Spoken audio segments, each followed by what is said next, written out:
पिछले व्याख्यान में हमने कारक प्रकरण के प्रथमा विभक्ति के सूत्रों का वर्णन किया था। आज हम द्वितीय विभक्ति के जो सूत्र हैं उनका वर्णन करेंगे, उनको विस्तार से बताएंगे। द्वितीय विभक्ति का सूत्र है कर्तृसिक्ततम कर्म, जिसका अर्थ है कर्ता अपनी क्रिया से जिन पदार्थों को प्राप्त करने की सर्वाधिक इच्छा रखता है वह कारक कर्म संज्ञक होता है।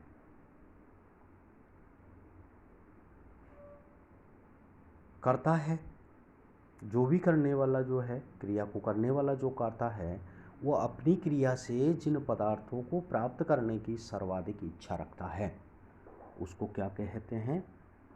कारक। और कारक जहाँ होगा वहाँ कर्म संज्ञा हो जाएगी। इसमें बता है कि कर्तुम की मिति है, यानी कि जो कर्ता की क्रिया द्वारा उसे सबसे अधिक अभिष्ट होता है।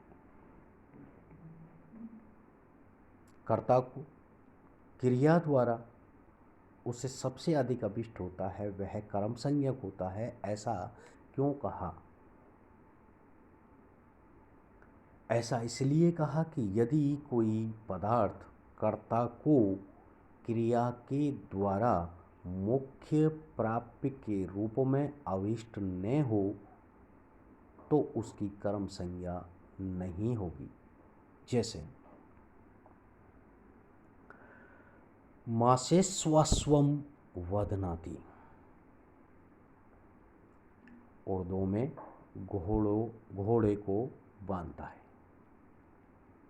तो यहाँ उड़द जो कर्म है अश्व को अभिष्ट है, यानी कि घोड़े को उड़द प्रिय है, अभिष्ट है। कर्ता को उड़द अभिष्ट नहीं है, उसका अभिष्ट तो अश्व को बांधना ही है। इस हेतु अश्व की कर्म संज्ञा होगी, मास की नहीं। मास बंधन क्रिया का अधिकरण है, अतः मासेसु आएगा और वहाँ सप्तमी विभक्ति होती है। तो स्पष्ट हो गया कि कर्ता को जो चीज़ अभिष्ट हो वहाँ पर कर्म संज्ञा होगी। अगला जो सूत्र आता है वह है कर्मणि द्वितीयः। इसका अर्थ होगा अनुक्त कर्म में द्वितीय विभक्ति होती है। अनुक्त जो कर्म होता है उसमें द्वितीय विभक्ति होती है। जैसे उदाहरण में देते हैं कि हरिम भजती, हरि को भजता है। इस वाक्य में कर्ता का इष्टतम हरि है। हरि की कर्तृसिक्तम कर्म सूत्र से कर्म संज्ञा हो जाती है। भजती क्रिया कर्तवाच्य की है, यहाँ लकार का ती प्रत्यय कर्ता में हुआ है, इसलिए कर्म अनुक्त है। किसी प्रत्यय आदि से कहा नहीं गया है।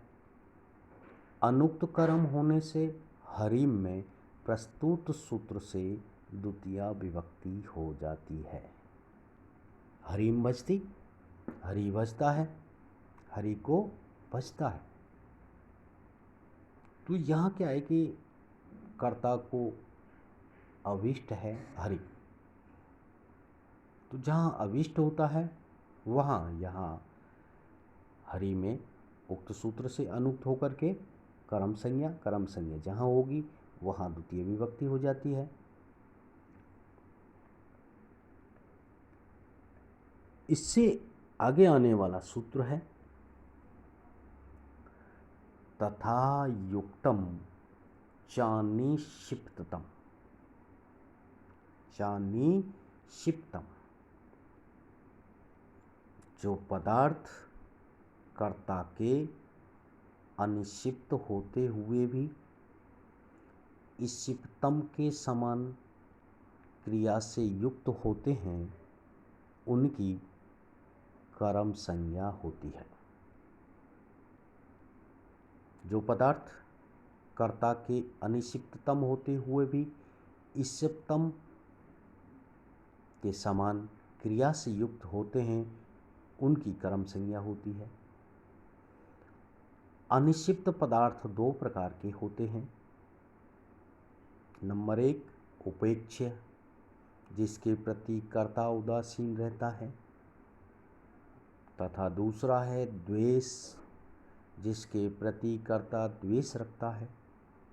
इन दोनों प्रकार के पदार्थों पर यदि क्रिया का फल पड़ता है तो ये कर्म संज्ञक होते हैं और उसमें द्वितीया विभक्ति होती है। अनिक्षिप्तम से तात्पर्य कि जिसकी उसके प्रति इच्छा नहीं हो, और इक्षिप्ततम है कि जिस कर्ता की जिसके प्रति इच्छा हो, अभिष्ट हो। तो यहाँ इसी बात को व्यक्त किया गया है। उदाहरण के रूप में यहाँ बताया है, ग्राम गच्छस्स तृणम स्पर्शते। ग्राम को जाता हुआ तिनके को छूता है।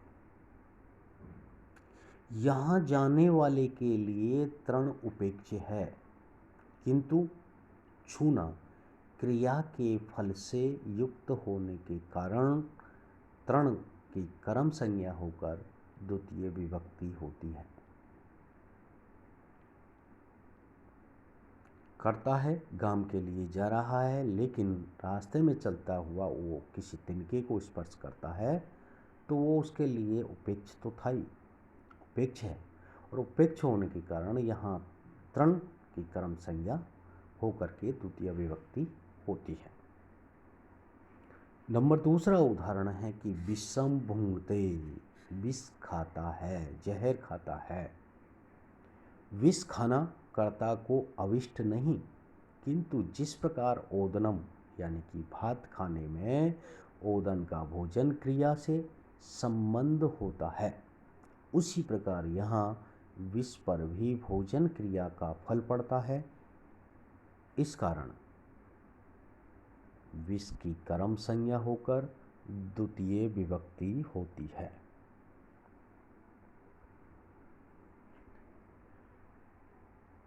इससे आगे आने वाला सूत्र है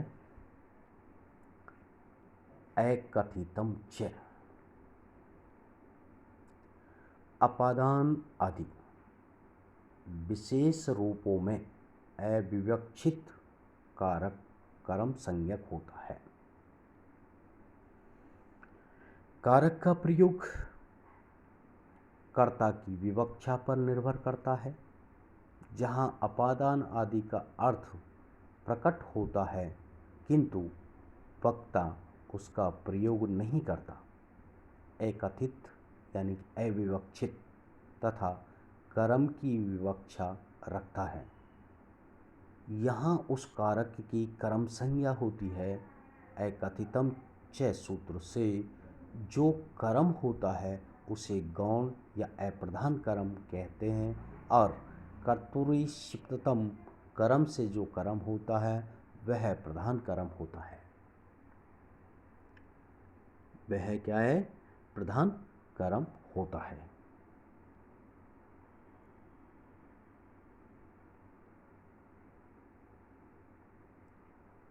एकथितम च, यह नियम आगे बताई गई द्रुहु आदि धातुओं पर ही लागू होता है। नंबर 1 दुहु धातु जिसका अर्थ है दुहना, याच धातु जिसका अर्थ है मांगना, पच धातु जिसका अर्थ है पकाना, दंड धातु जो सजा देना, रुद्र धातु यानी कि रोकना, प्रच्छ धातु जिसका अर्थ है पूछना, ची धातु जिसका अर्थ है चुनना, ब्रू धातु उसका अर्थ है कहना, सास धातु शासन करना, जी धातु जीतना, मंथ माने कि मथना, मुस माने कि चुराना, नी धातु का अर्थ है ले जाना, रह धातु का अर्थ है कि हरना, ले जाना, क्रस धातु का अर्थ है खींचना, वह धातु का अर्थ है ले जाना या ढोना। इन द्रुहु आदि 12 तथा नी आदि 4 कुल मिलाकर के 16 धातुओं के कर्म से जिसका संबंध होता है कर्मयुक्त और जिसमें अपादान आदि की विवक्षा नहीं होती वही एकथितम कर्म कहा जाता है। 2 कर्मों का प्रयोग होने के कारण ये धातुएं द्विकर्मक कहलाती है। इन धातुओं का उदाहरण अगला जो व्याख्यान होगा उसमें बताया जाएगा।